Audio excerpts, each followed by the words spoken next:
Good afternoon, students. So today I'm going to discuss about disk scheduling. So in the last class, we studied about what are the different types of the storage area network. So the storage area network is a private network connected with the servers and the storage units.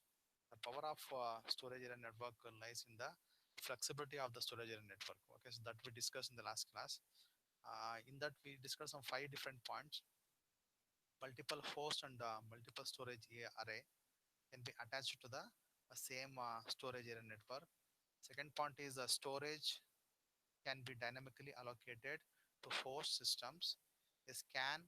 Third point is a storage area network switch allows or prohibited access the between the host and the storage. Fourth point, storage area network make it possible for the cluster of servers to share the same storage and for storage array to include the multiple direct host connections. The fifth point, storage area network typically have more port than the storage array. So all these different points we discussed in the last class. So today we're going to start about disk scheduling. So what is this disk scheduling means? So in the disk scheduling, the first point is about access time. So access time is equal to seek time plus rotation latency. Okay, so what is the access time means? Access time is equal to seek time plus rotational latency. So that is a formula for access time. So what is this seek time means? The seek time is the time for the disk arm to move the head to the cylinder containing the desired sector. Okay, so in the cylinder, the cylinder is divided to number of sectors.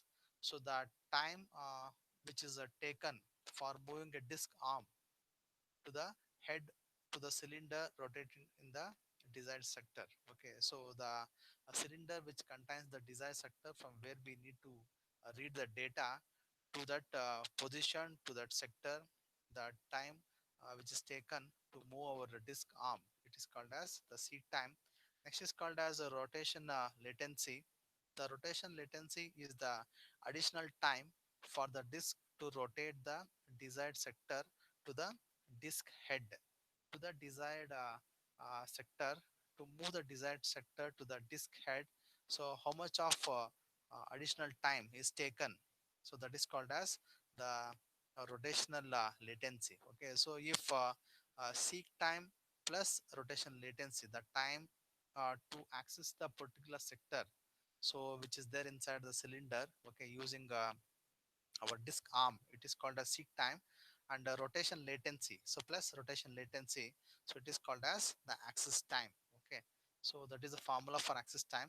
The disk bandwidth is the total number of bytes transferred, comma, divided by the total time between the first request of server and the completion of the last transfer. So that is our disk bandwidth.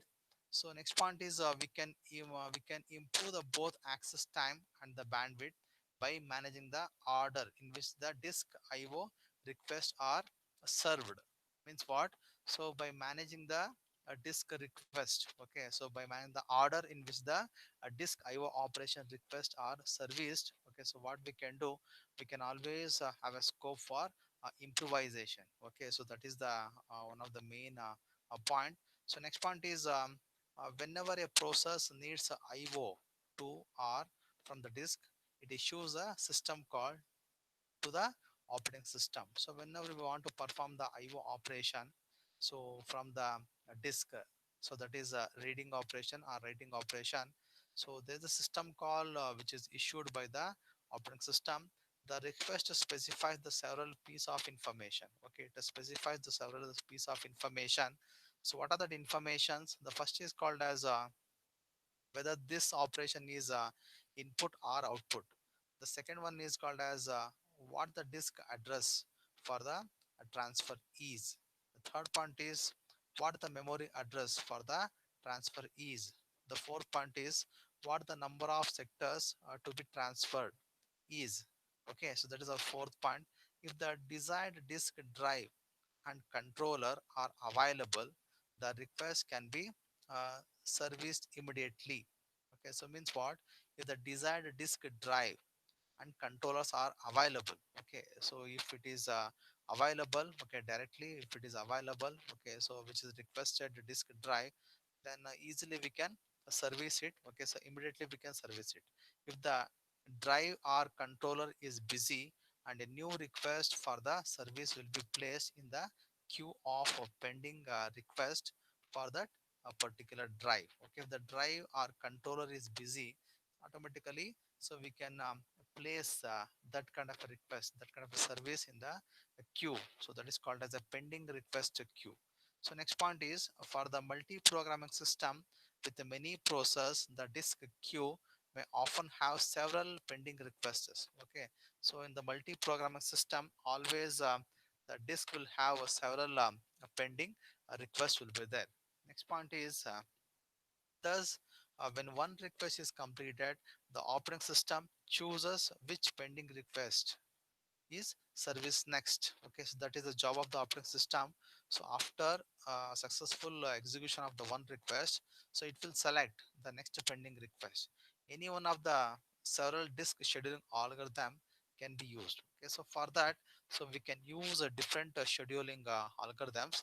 The algorithms like first come first serve scheduling. Okay, so FCFS is the one type of the algorithm, so which is called as first come first serve scheduling algorithm. So stands for first come first serve scheduling algorithm.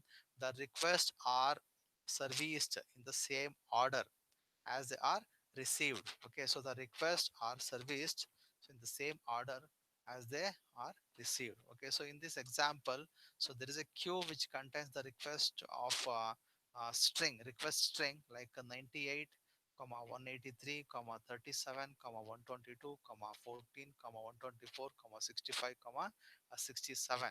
Okay, so this is my string, or this is my request string. Okay, so which is inside the ready queue. So and we have our starting point. Okay, the starting point of the cylinder is, so our head is placed at the 53rd position. Okay, so it is placed at the 53rd position. The disk head will first move from 53 to 98. Okay, so because we're using the first come first service scheduling algorithm, so in the queue we have the 98 as the first number. So because of that, the head is initially in the position called 53rd position. So then it will move to the 98, then to the 183, then to the 37, 122, 14, 124, 65, finally to the 67. Okay, as shown in this diagram. So that is called first come first service disk scheduling diagram. Okay, so that is explained in the following steps. So first head movement from 53 to 98, so the difference is 45. The next head moment is 98 to 183. The difference is 85. The head moment from 183 to 37. The difference is 146. Okay. Next head moment is 37 to 122. The difference is 85. Again, the head moment from 122 to 14. The difference is 108. Then again from 14 to 124. So 110. 124 to 65, 59. The 65 to 67, the difference is 2. The total head movements are 640.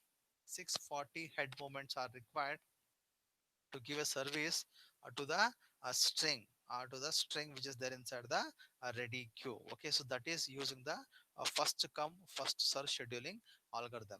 Advantage of this algorithm is simple and fair algorithm. Okay, so it is a very simple algorithm. It is a fair algorithm. Okay, so there is no any bias here.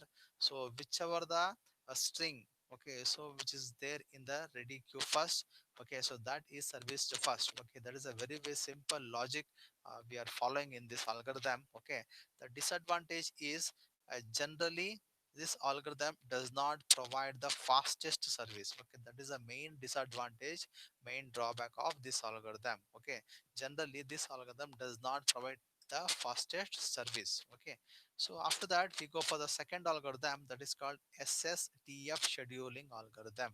SSTF stands for shortest seek time first scheduling algorithm. Okay, so we studied first come first serve scheduling algorithm. So there we follow a different methodology. Okay, so here in this shortest seek time first scheduling algorithm, we follow different method or different technique. What are the different steps we follow? The first step is this selects the request with the minimum seek time from the current head position. From the current head position, so whichever is the minimum, okay, the seek time. Okay, so that is so processed first. Next is since the seek time increases with the number of cylinder traverser by the head, SSTF chooses the pending request closest to the current head position. Okay, so after choosing a minimum seek time, so it will next select the next number, so which is having a very minimum number of head movement. Okay, so the SSTF chooses the pending request closest to the current head position, so whichever is the closest. Okay, so that is selected next. Okay, so that is the next method we follow. Next one, the problem in this algorithm is seek time increase with the number of cylinder traversal by the head. Okay, so that is the main problem. Solution to overcome this problem, SSTF chooses the pending request closest to the current head position.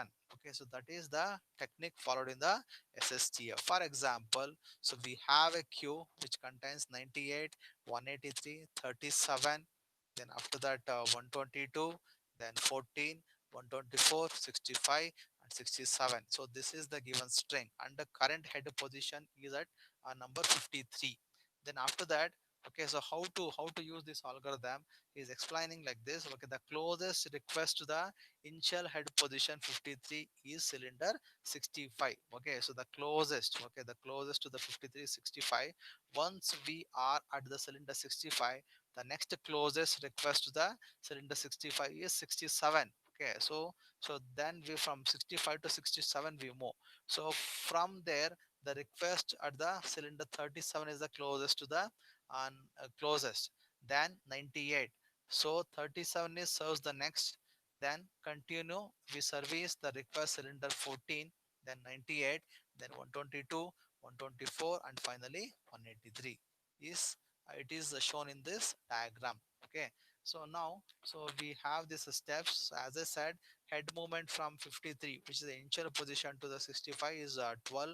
Then after that from 65 to 67 it is 2, 67 to 37 is 30, 37 to 14 is 23, 14 to 98 is 85, 98 to 122 is 24, 122 to 124 is 2, 124 to 183 is 59.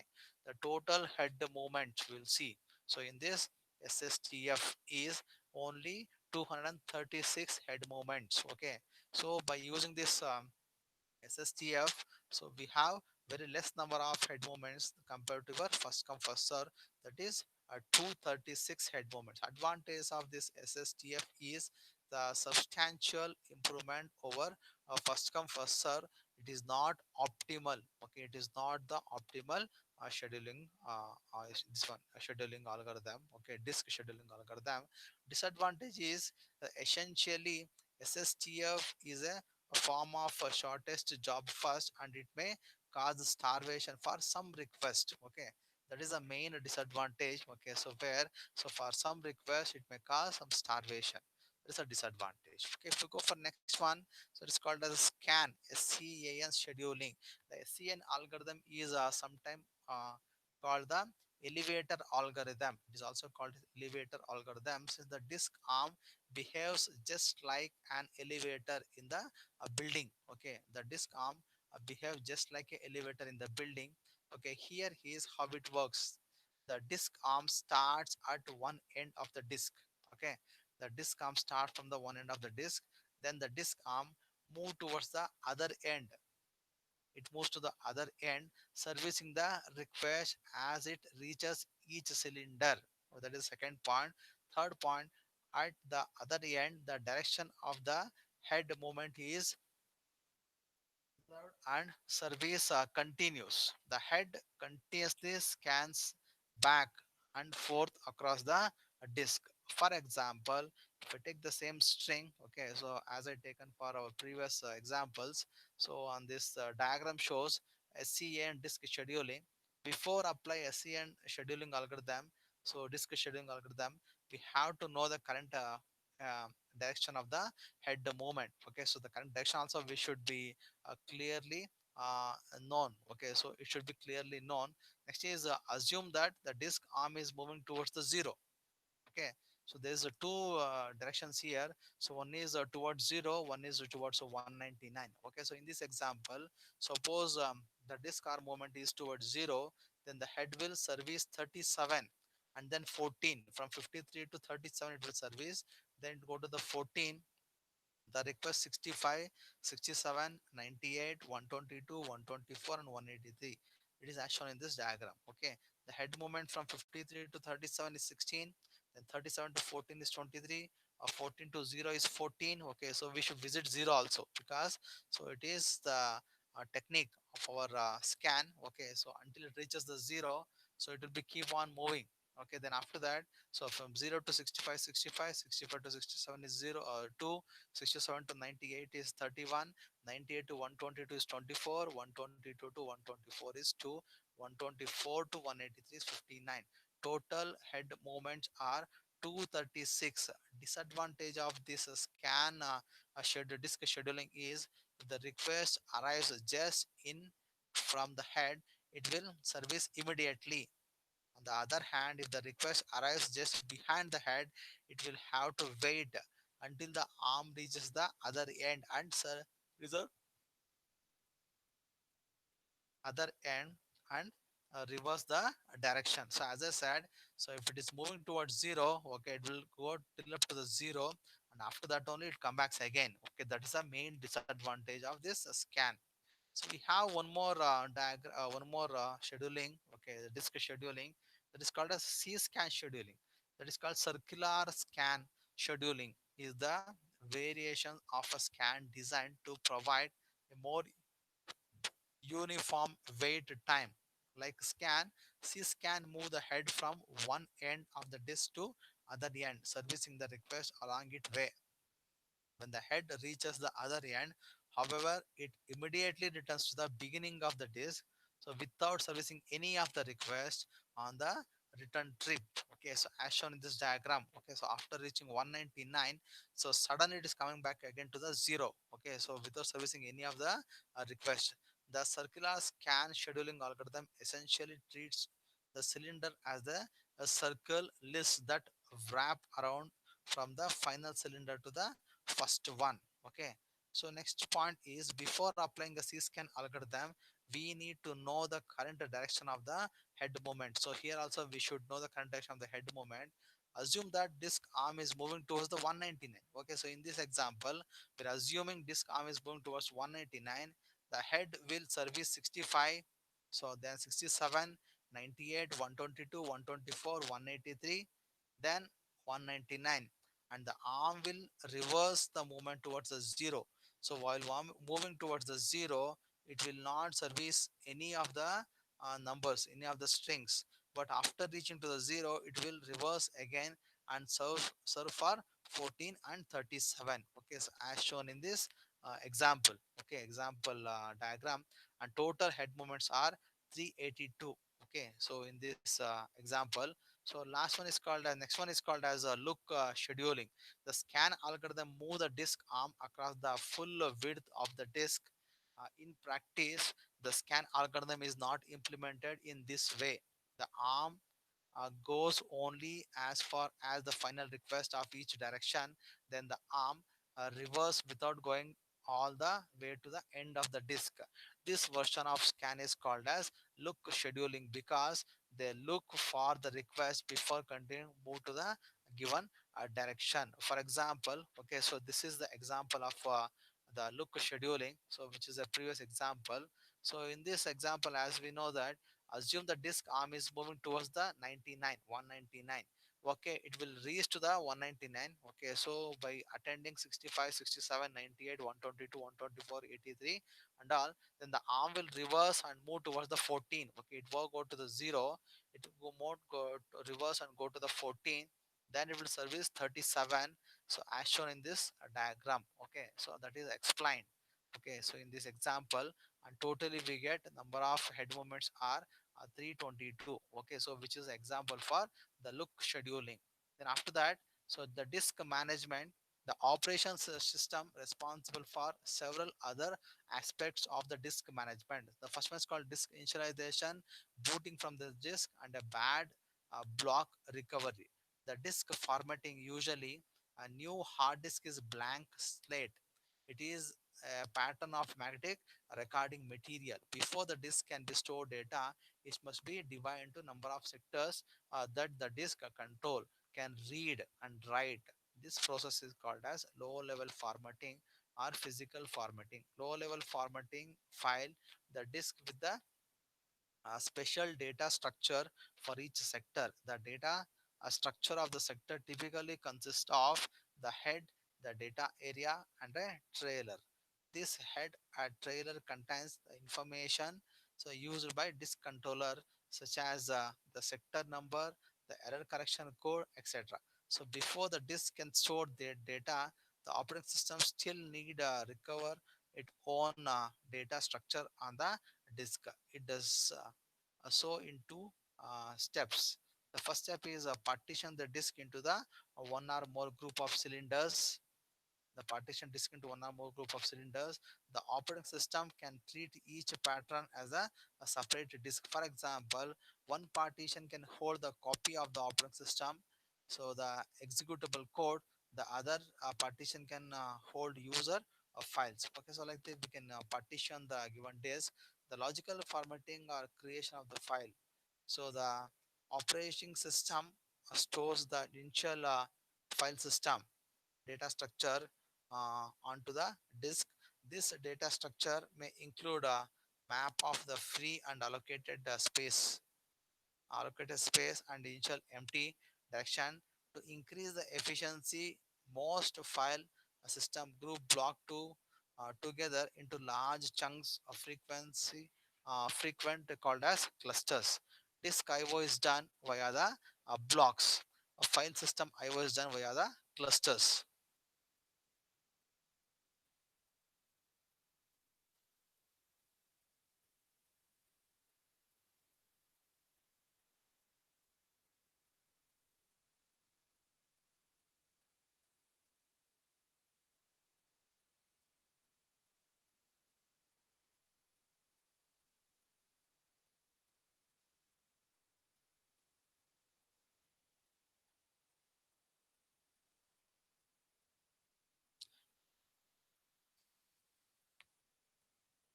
Next one is called as a disk IO done via the blocks, the file system done via the clusters. Next is called as a boot block. For computer to start running, so it must have the bootstrap program to run. The bootstrap program initializes the CPU registers, device controllers, and the contents of the main memory, and then start the operating system. For most computers, the bootstrap is stored in the RAM. The main problem, so to change the bootstrap code, the ROM hardware chip has to be changed. To solve this problem, most systems store the tiny bootstrap loader program in the boot ROM. Job of the boot ROM brings the full bootstrap program from the disk. The full bootstrap program can be changed easily. A new version is simple written onto the disk. The full bootstrap program is stored in the boot block at the fixed location in the disk. A disk that has the boot portion is called the boot disk or a system disk. In the boot ROM, the code, the instruction, and the disk controller to the read the uh, boot block into memory and then start executing that code. Next is called as a bad blocks. What is this bad blocks? Because the disk have a moving part, a small tolerance, they are prone to failure. Okay, so that is called as bad blocks. Sometimes the disk needs to be replaced. Okay, so sometimes because of the bad blocks, okay, the disk need to be replaced. The disk contents need to be restored from the backup media to the new disk. One or more sectors may become defective from the manufacturer. Most disks have bad blocks. How to handle these bad blocks? One simple disk bad block are handled manually. One strategy is to scan the disk to find the bad block while the disk is being formatted. Any bad blocks that are discovered are flagged as a unusable. Okay, so flagged as unusable. Thus, the final system does not allocate them. If the blocks go bad during the normal operation, the special program must be run manually to search for the bad blocks and the log the bad blocks. Usually, data that resides in the bad blocks are lost. A typical bad sector transaction, okay, might be as follows. The operating system tries to read the logical block 87. The controller calculates the ECC, find that sector is a bad. It reports this finding to the operating system. The next time the system is rebooted, a special command is run to tell the controller to replace the bad sector with the spare. After that, so whenever the system requests a logical block 87, the request is translated into the replacement sector addressed by the controller.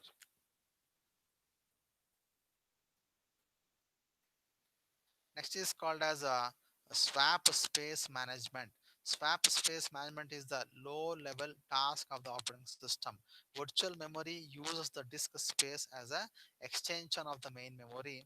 The main goal of the swap space to provide the best throughput for the virtual memory system. Hence, we discuss about the swap space. First point. Next, swap space use and a swap space location. Swap space use. Swap space can be used in two different ways. One is called a swapping system, may use the swap space to hold the entire process image, including the code and the data segment. The paging system may simple store pages that have been pushed out of the memory. The amount of swap space needed to system can transfer the vary from few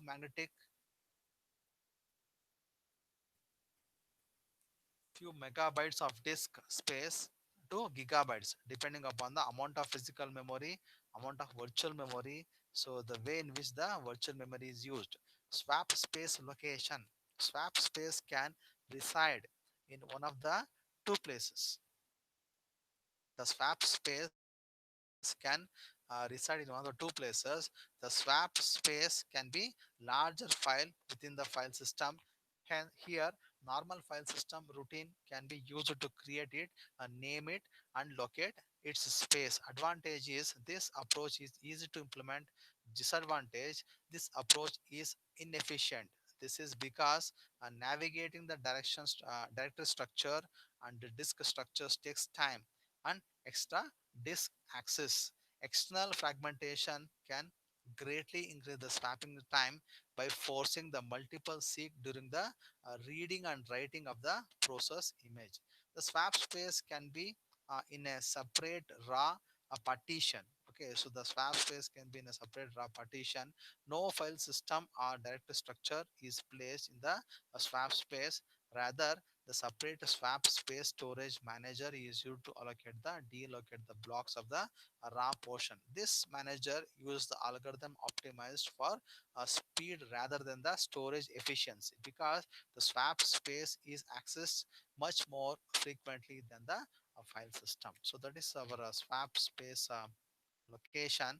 So next is some exercise problems are given, so which is used for the first come first serve, then shortest this one SSTF, then scan, then lock, then C scan. Okay, so all this can be used.